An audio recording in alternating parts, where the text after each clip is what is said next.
میگن که علتی که حضرت میگه شب منو غسل بدی، چرا دیگه غسل شب؟ میدونیم برای چی؟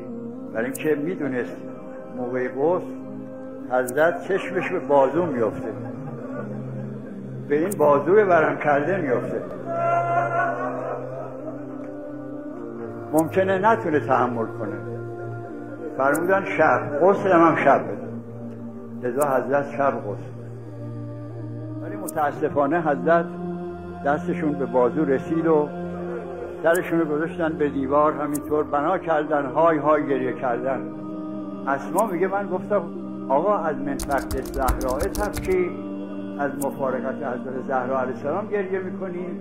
فرمودن اسما این فاطمه زهرا درد دلاشو به من نمیگفت، داشتم بدنشو غسل میدادم، دستم به بازوی ورم کرده.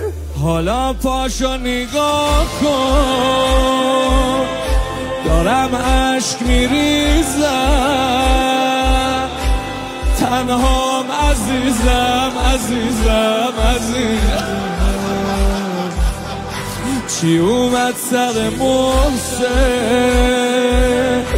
تو آغوش تو میسوخت دنیام عزیزم عزیزم عزیزم.